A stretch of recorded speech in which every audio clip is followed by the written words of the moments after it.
ولی کے نام، تاریخ پیدائش اور جائے پیدائش ان سبھی کے بارے میں اختلاف ہے۔ بیشتر محققین کا اس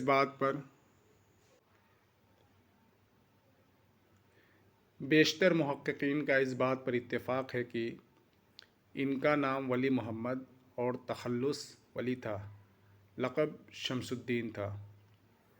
ولی کی پیدائش اورنگ آباد میں ہوئی، ابتدائی تعلیم یہیں حاصل کی، مزید تعلیم کے لیے احمد آباد گئے، شاہ وجیہ الدین گجراتی سے فیض حاصل کیا۔ ولی کا انتقال 1720 سے 25 کے درمیان احمد آباد میں ہوا، کیونکہ ان کے ہم عصر شاعر فراقی نے اپنی نظم مرۃ المحشر 1720 عیسوی میں مرحوم شعراء کا ذکر کیا ہے اور اس میں ولی کا نام نہیں ہے۔ ولی احمد آباد میں شاہ نور الدین سہروردی کے مرید ہوئے۔ تذکروں کے مطابق ولی 2 مرتبہ دہلی آئے اور دوسری بار اپنا دیوان ساتھ لائے، لیکن ایک بار آنا زیادہ ثابت ہے۔ ولی اپنے عزیز دوست سید ابو المعالی کے ساتھ اورنگزیب کے دور میں 1700 عیسوی میں دہلی آئے۔ دہلی میں ولی کی ملاقات سعد اللہ گلشن سے ہوئی اور ولی ان کے مرید بھی ہوئے۔ ولی نے دلی کے علاوہ احمد آباد، سورت اور ستارہ کا سفر کیا تھا۔ گارساں دتاسی نے ولی کی ایک شعر حسن بنگالہ کی تعریف سے یہ نتیجہ اخذ کیا ہے کہ وہ بنگال بھی گئے تھے۔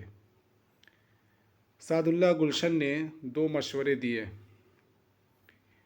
ایک تو یہ کہ دکنی الفاظ کا استعمال کم کرو اور ان کی جگہ فارسی کے شیریں الفاظ کا انتخاب کرو، دوسرے یہ کہ فارسی شاعر کے مضامین اپنی زبان میں ادا کرو۔ یہ مشورے اردو شعر و ادب کی تاریخ میں سنگ میل ثابت ہوئے۔ ولی نے فارسی غزل کے مضامین، تشبیہات و استعارات سے اپنی غزل کو آراستہ کیا، جس سے غزل میں ایک نئی روایت کا آغاز ہوا۔ ولی نے اپنے پیشرو دکنی شعراء کے برخلاف غزل کو اولیت دی اور اپنی خاص توجہ غزل کی طرف کی۔ ولی نے اپنی خودداد صلاحیتوں سے غزل کو بخود جلد بام عروج تک پہنچا دیا۔ جب 1719 میں ولی کا دیوان دہلی پہنچا تو اسے ہاتھوں ہاتھ لیا گیا۔ شعرائے دہلی نے ریختہ گوئی کی طرف توجہ کی۔ یہاں سے شمال ہند بالخصوص دہلی میں اردو شاعری کے باقاعدہ ایک نئے دور کا آغاز ہوا۔ ولی نے اپنی محبوبہ کو عورت اور عورت کو عاشق کے روپ میں بھی پیش کیا ہے۔ اردو شاعری میں لفظ تصوف سب سے پہلے ولی نے استعمال کیا ہے۔ ولی کے کلام میں ان کے ایک ہم عصر فقیر اللہ آزاد کا بھی ذکر ہے۔ ولی کے دیوان میں ان کے مسلم دوستوں سید ابو المعالی، کامل، شمس الدین، سراج، اکمل، محمد یار خاں اور محمد مراد کا ذکر ہے۔ ولی کے دیوان میں ان کے ہندو دوستوں کھیم داس، گوہر لال، امرت لال، گوبند لال اور بنود کا ذکر ہے۔ ولی کا ایک ہم عصر شاعر فراقی تھا، جس سے ولی کی ادبی چشمک تھی۔ آب حیات میں آزاد نے ولی کو اردو شاعری کا بابا آدم کہا ہے۔ آزاد نے آب حیات میں لکھا ہے کہ ولی نے ایک زبان کو دوسری زبان سے ایسا بے معلوم جوڑ لگایا کہ آج تک زمانے نے کئی پلٹے کھائے مگر پیوند میں جنبش نہیں آئی۔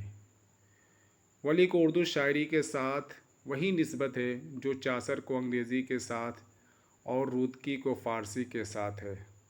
محمد حسین آزاد۔ شاہ حاتم اور ان کے معاصرین نے بھی ولی کو استاد مانا ہے۔ بقول میر ان کی ریختہ گوئی کے لیے کلام ولی نے مائل کیا۔ خوگر نہیں کچھ یوں ہی ہم ریختہ گوئی کے، معشوق جو تھا اپنا باشندہ دکن کا تھا۔ میر نے یہ شعر ولی کے لیے کہا ہے۔ میر نے نکات الشعراء میں دکنی شعراء میں صرف ولی اور سراج کا ذکر کیا ہے۔ میر نے ولی کو ریختہ کا استاد کہا ہے۔ میر نے ولی کو مسلم الثبوت استاد کہا ہے۔ ولی کو جمال دوست شاعر کہا جاتا ہے۔ ولی کو اردو کا چاصر کہا جاتا ہے۔ میر نے نکات الشعراء میں لکھا ہے کہ ولی شیطان سے زیادہ مشہور ہے۔ ولی کی شاعری کو دکن اور شمالی ہند میں کے درمیان لسانی و ادبی پل قرار دیا گیا ہے۔ ولی کے کلام میں بھی ایہام گوئی کے نمونے ملتے ہیں۔ ولی آئندہ 200 سالہ کے نظام شمسی کا وہ سورج ہے جس کے دائرہ کش میں اردو شاعری کے مختلف سیارے گردش کرتے ہیں۔ جمیل جالبی۔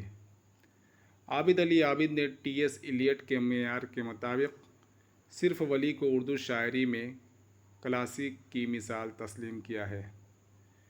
ولی کی شاعری کا ایک خاص موضوع حسن و عشق اور اخلاق و تصوف ہے۔ ولی کے یہاں عشقی واردات اور کیفیات کے بیان میں سرور و مستی کا انداز پایا جاتا ہے۔ ولی نے اپنی شاعری میں فارسی شعراء، عرفی، انوری اور خاقانی کا ذکر کیا ہے۔ ولی کی تصانیف۔ ولی نے اردو شاعری کی تقریباً تمام اصناف میں اپنی صلاحیت کے جوہر دکھائے ہیں۔ ولی کا دیوان پہلی بار لندن سے شائع ہوا تھا۔ ولی کے دیوان کا قلمی نسخہ پیرس میں موجود ہے۔ ولی کے دیوان میں 2 مختصر مثنویاں شامل ہیں۔ ایک کا نام در تعریف شہر صورت اور دوسری بلا عنوان ہے۔ ولی نے پہلی مثنوی میں شہر صورت کی تعریف کی ہے اور اسے باب المکہ کہا ہے۔ ولی کی ایک اور مثنوی واقعہ کربلا سے متعلق 10 مجلس بھی مانی جاتی ہے۔ ولی نے ایک مثنوی شاہ وجیہ الدین گجراتی کے بارے میں بھی لکھی تھی۔ ولی کی مثنویوں میں گجرات اور سورت کا ذکر ہوا ہے۔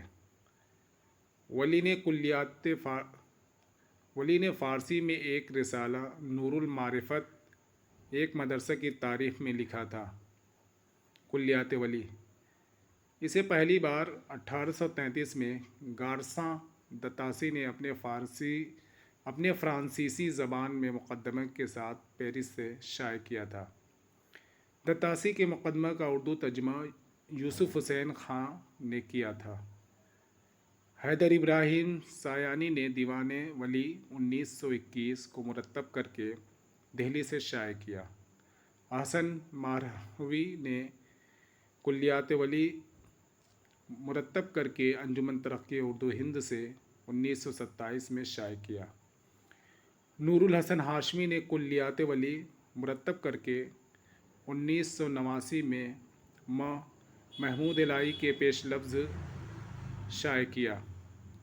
کلیات ولی میں 6 مذہبی قصائد، 404 غزلیں اور 26 رباعیاں شامل ہیں۔